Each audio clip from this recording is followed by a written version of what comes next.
Imagine getting lost anywhere on Earth. A city, a forest, or the open ocean.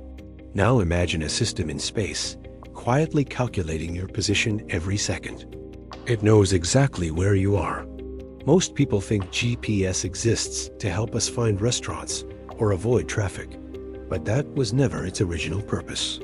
The technology guiding your phone today began as a weapon of the Cold War. It was designed for missiles and nuclear submarines. The small blue dot on your screen is the final product of a military experiment. That experiment began with a strange signal from space. Navigation has shaped human history for thousands of years. Finding your position was once one of humanity's hardest problems. Ancient sailors followed the stars to cross oceans. Explorers relied on compasses and crude maps. Pilots once navigated by calculating angles and distances with paper charts. Ship captains measured their position using sextants and chronometers.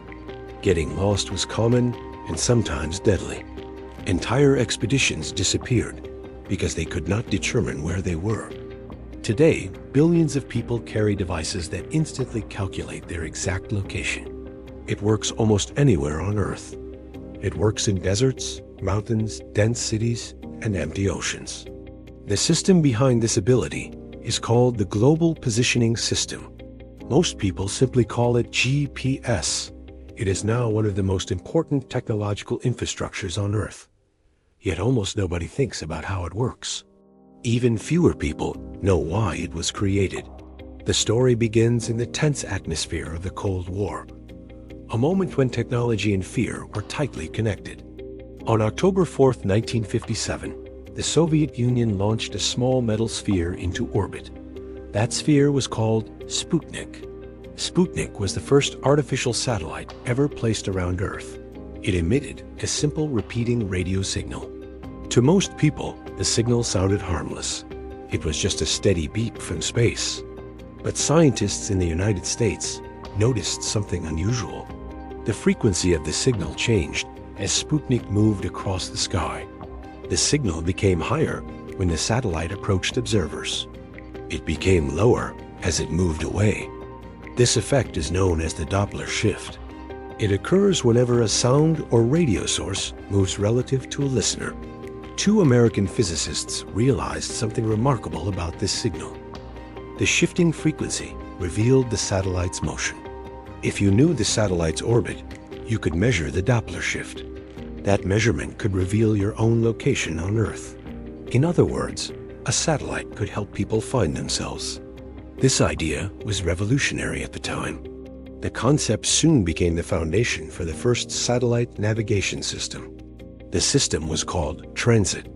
Transit was developed in the early 1960s by the United States Navy. It had a very specific mission. The system helped guide nuclear submarines carrying ballistic missiles. These submarines needed extremely precise positioning. A launch error of even a few kilometers could mean missing a target. Accuracy was critical. Transit satellites transmitted radio signals toward Earth. Submarines measured how those signals shifted in frequency. Using those measurements, they calculated their position. The system worked, but it had limitations. Transit required several minutes to produce a location fix. That delay was far too slow for many military operations. Accuracy also varied depending on conditions. The military wanted something faster and far more precise. Engineers began exploring a new concept for satellite navigation.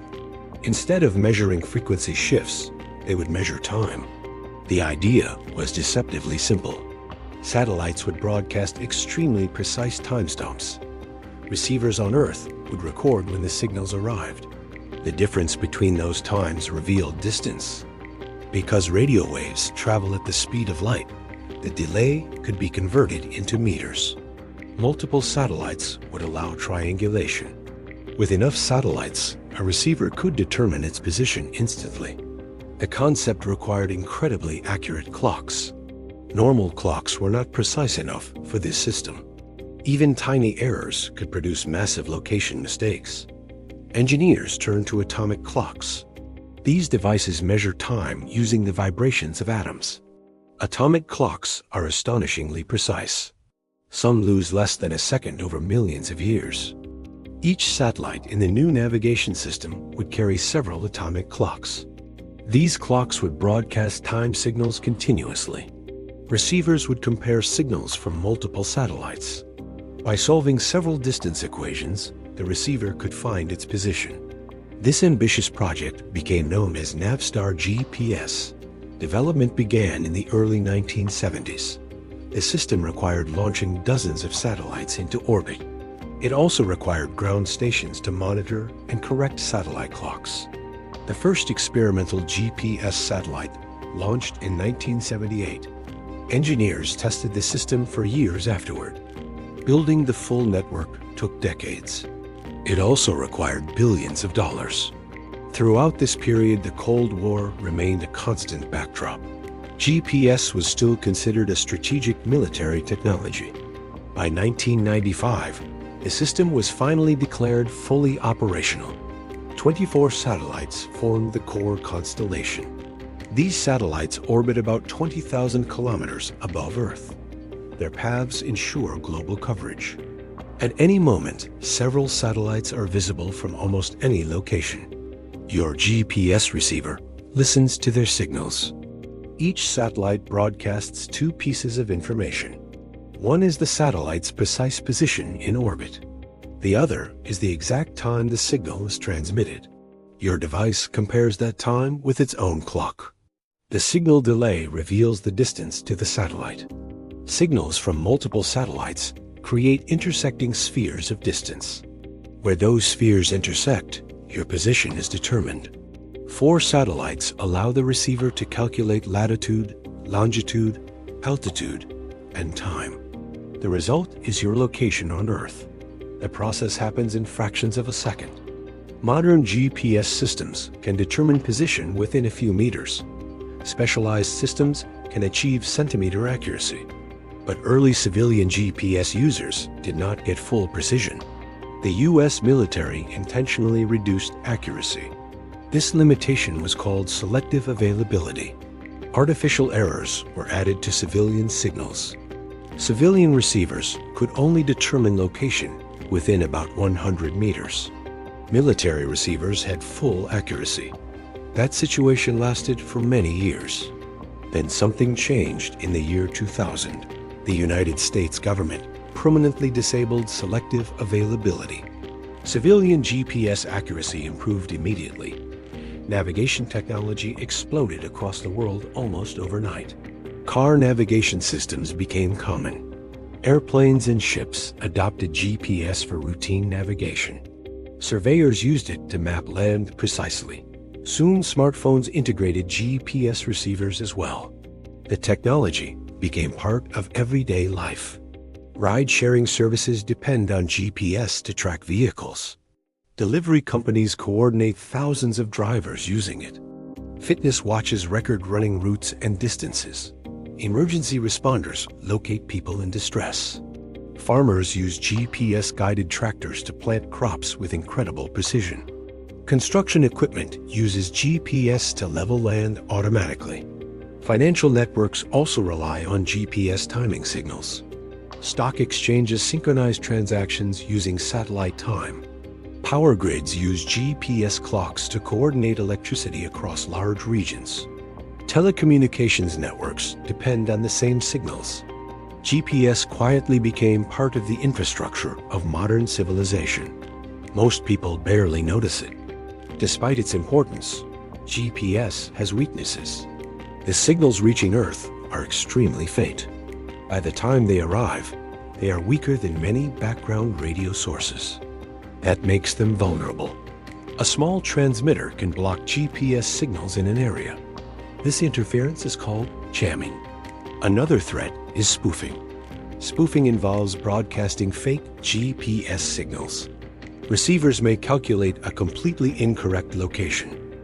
Ships have reported sudden jumps in their position. Drones and vehicles can be misled by spoofed signals. Engineers are now researching backup navigation systems. Several countries also decided to build independent satellite systems. They did not want to rely on foreign infrastructure. Russia developed a system called GLONASS. Europe built its own system known as Galileo. China created a navigation constellation called Beidou. Together, these systems form a large global network. Modern smartphones often use signals from several constellations. This improves accuracy and reliability. Another surprising aspect of GPS involves physics itself. The satellites move extremely fast in orbit. They travel at about 14,000 kilometers per hour. At these speeds, time behaves slightly differently. Einstein's theory of relativity predicts these differences. Gravity and velocity both affect the passage of time. Atomic clocks in orbit tick slightly faster than clocks on Earth. The difference is about 38 microseconds each day. That difference may sound tiny, but ignoring it would cause serious problems. GPS location errors would grow by about 10 kilometers every day. Engineers had to correct for relativity. Because of that correction, GPS works accurately. Every navigation calculation quietly depends on Einstein's physics. Today, GPS feels simple and invisible. A blue dot appears on your phone and shows your location. Behind that blue dot is a massive technological network. Satellites orbit silently above the planet. Atomic clocks tick with extraordinary precision. Ground stations constantly monitor the system. What began as a Cold War military project now guides billions of journeys. Deliveries, road trips, and emergency rescues all rely on it. For most of human history, knowing exactly where you were was difficult. Sometimes it was impossible. Today, the answer arrives instantly. It comes from satellites orbiting far above the Earth. If you enjoyed uncovering the hidden history behind everyday technology, consider supporting the channel. Leave a like and subscribe for more cinematic microhistory documentaries. Every object around you has a story waiting to be uncovered. Most of those stories were forgotten. You already know the object. You don't know the story. Subscribe to ObjectLore for more hidden histories hiding in plain sight.